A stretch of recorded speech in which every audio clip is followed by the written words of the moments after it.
I was over here thinking about the fishing for men or fishing for people. I kind of feel like if we were to get ourselves a little rod with some fishing line and we were to put some cinnamon rolls on the end of that thing, I think we might be more successful than we're thinking. We might catch some, is what I'm saying. So we are in the season of the polar plunge. Has anybody ventured into this polar plunge thing where you go and you find, well, hopefully the coldest body of water you are near, and you initiate the new year by jumping into this body of water? Anybody given that a go yet? Yeah? Oh, yeah, Dr. B has. Where? In the fjords? Yeah, how was it? Were you born anew? Yeah, I got the heck out of there, is what I'm hearing. Yeah, well, because that's sort of the thought, right? Is that it's just sort of just such an invigoration, and that people feel like, oh, they've been reawakened, and some people even say the body reacts well to it. I don't believe them, but they say that, and you've done it twice. All right. What was Einstein's thing? Doing the same thing over and and expecting different results. That was it, right?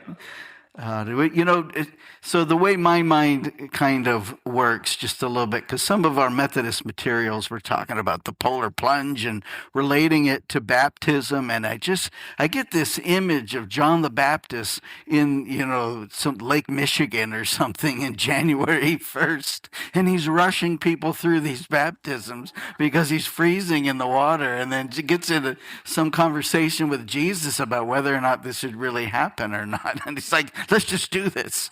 I got to get out of it. See, now you're in my mind now. I'm sorry. But as I tell my bosses, all the walls are padded, so you should be just fine in there. But to me, it is an interesting introduction to this Sunday on the Christian calendar. It's the Baptism of Christ Sunday. And for us as Christians, it's often a reaffirmation of our faith, or an opportunity to reaffirm our faith by thinking about our baptism, right? What does that really mean? And are we living up to what it is and a full understanding? Is there opportunity for some reawakening of our faith that is available to us because of the way the calendar runs? So just talking again about baptism itself and some of the different belief systems around it. Katie was giving us some of that. There's definitely in baptism this sense of a cleansing, right?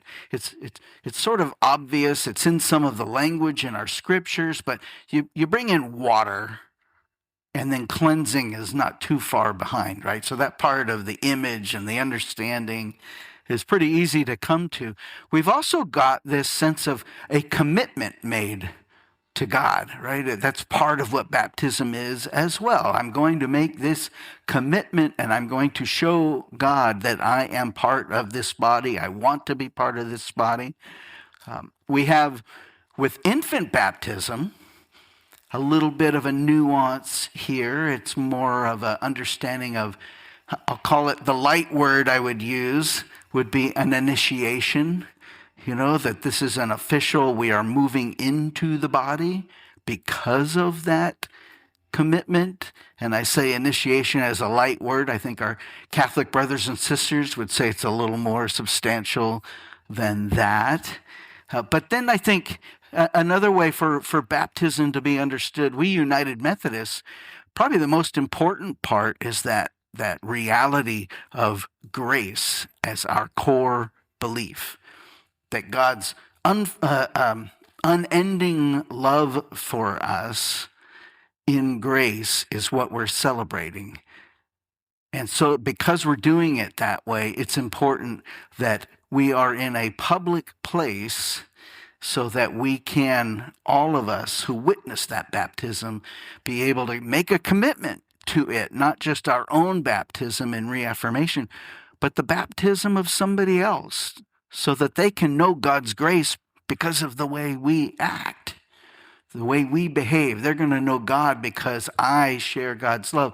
All of those are components of baptism, but they do pose the question, each and every one of them, of, so why is Jesus getting baptized?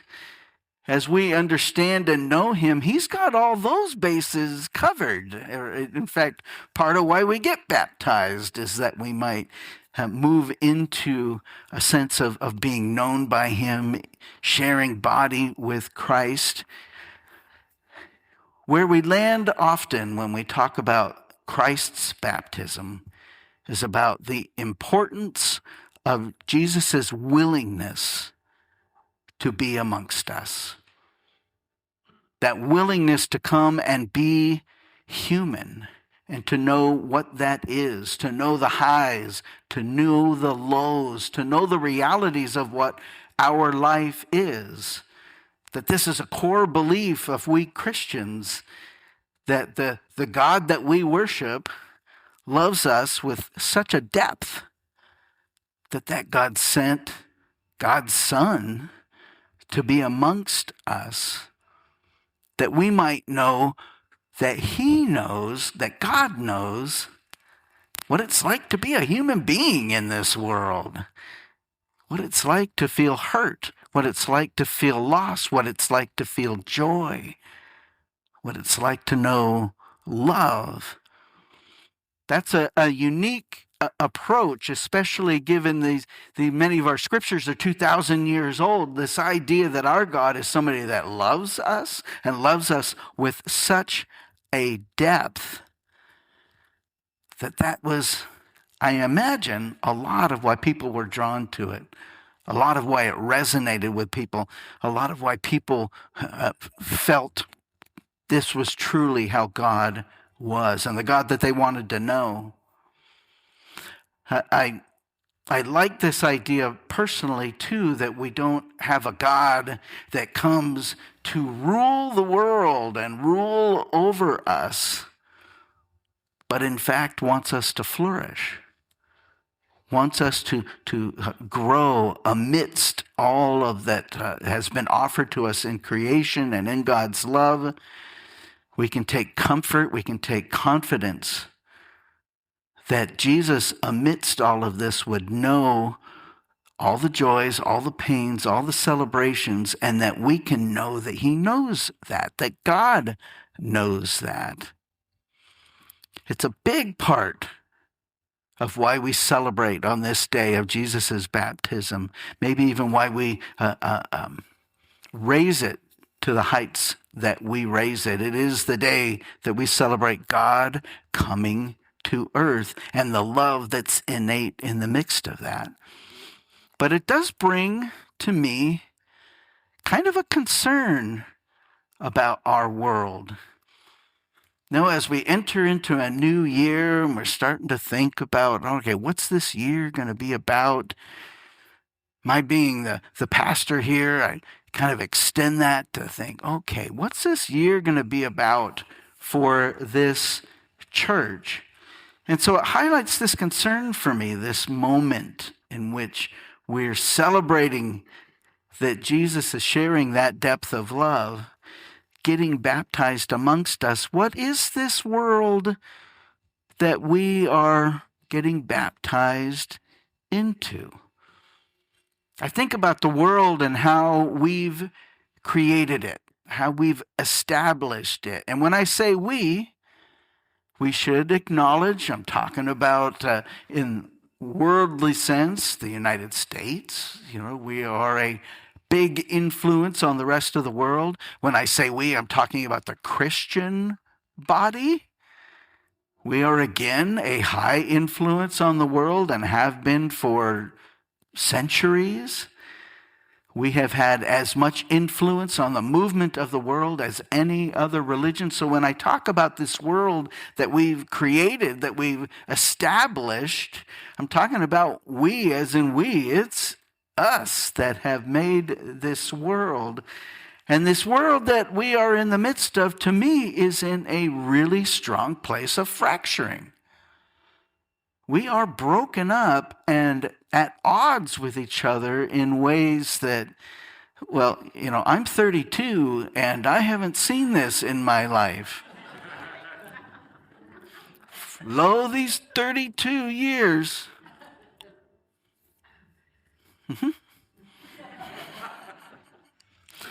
No, you guys all know, 58 years. So some of you are like, oh, you're just a kid.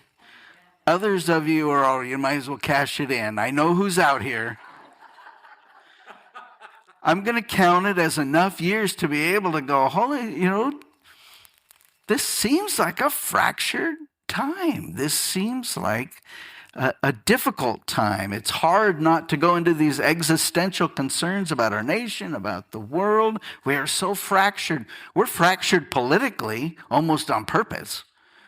We are split at least in halves, but I bet you it's even more layers than that, and those fractures are strong. We are not living in grace with each other. We are not living in disagreement, especially politically. I think the technological world hasn't helped any of this either. This place where we can kind of live in a certain amount of anonymity, but also this world where we get sent the stuff we already agree with. Right? It's problematic, and it's enhancing this fracturing that I feel like the world is going through. And I get concerned. We baptized into this world. Well, shoot, how does God feel about that? I think about the fracturing of our churches. It's not just the non-Christians that are wrestling. It's the Christian world that are wrestling with each other, with disagreement, and not loving disagreement, not gracious disagreement, but strong disagreement. We walked that journey in this very church ourselves. And families. Maybe it's your family that is suffering some of that fracturing. Or maybe you just know about some other families that are living through that. But the fracturing is all the way at that intimate level. And I have a concern about that. My heart is reaching out to what lay in our future. I wonder if the baptism of Christ, being often a time to remember our own baptism, maybe even reaffirm our own baptism, we might ask ourselves, what does it mean to be baptized into this world, a world that is at odds with itself often? If we're to embrace this entering into the body of Christ, what does that look like amidst the fracturing that we've established in this world? I think our world and this passage comes with an invitation. This passage in which we see Jesus accept a role of being human and to model it for the rest of us, a model of the depth of God's love for us. I think that passage is also this invitation. It's an invitation for us to look at this world in the way God sees the world. I imagine that the age of Jesus' walking this earth was met with its own fracturing. So when Jesus got baptized, I imagine there were still some of these concerns, and yet God was willing to look to this world with godly eyes and send Jesus anyway.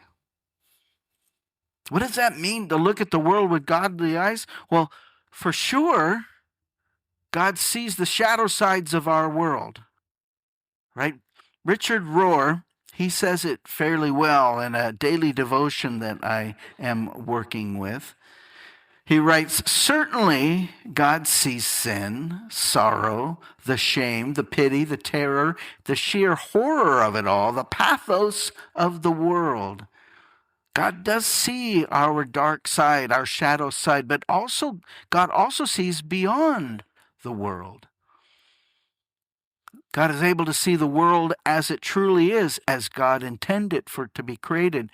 Richard Rohr writes again, God sees beyond, through, and past the covering of the fig leaves. Little Adam and Eve metaphor there. He sees past the fig leaves to our real selves. God sees creation without deceit. God beholds the world as it really is, a beloved community, a feast of abundance, sparkling in the light and glory of love. I'm going to say that part again. God sees the world, beholds the world as it really is, a beloved community, a feast of abundance, sparkling in the light and the glory of love. I wonder how good we are at looking with those godly eyes and looking for that godly presence, that godly reality of our existence. We're invited to live into that way of seeing. Richard Rohr again. And God invites us to see that goodness also with our own eyes, to see differently, looking beyond, under, through, and past the shadows. As we walk our days, how committed are we to seeing the world in this way? How willing are we to train ourselves to look for these parts of our world? There are visionaries among us, prophets, saints, heroes, people who describe and point us to the world that we can be, to the world that we are. But often it takes our commitment to see the world in that way, our commitment to following those visionaries, to listening to those visionaries, to be the magi who have their epiphany at the birth of Christ because they followed the star. Diana Butler Bass, Christian historian, also speaks to this following, which this sermon automatically became Nancy's favorite because I did Richard Rohr and Diana Butler Bass. Am I right? All right. These are the ones we share. She writes, the wise men awaited a sign in the sky, a star to guide them on this journey. Revelations break in. Signs appear in dreams. Light shines forth, and glory hovers all around. Such things are from the realms of miracle, awe, and wonder. They surprise and disrupt the normal course of existence. Epiphanies are not of our making. But it would be a mistake to believe that we are only passive recipients of epiphanies. We need to be alert for their arrival. Revelations can be missed if one isn't attentive or attuned to the possibilities of sacred surprise. We need to be like those magi, looking for and following those stars that lead us to that blessed part of our existence. Maybe a reaffirmation of our baptism should include this commitment to seeing the world as God sees it, as Jesus saw it, and taught us how to see it. I imagine any one of us could name someone or some source that brings that wisdom to us, that helps us see the world differently, that balances ourselves and our lives. Not through the lens of this fracturing with its quest for power with its quest for money, with its quest for material things, driving anxiety amongst us, pitting us against each other, fracturing our community.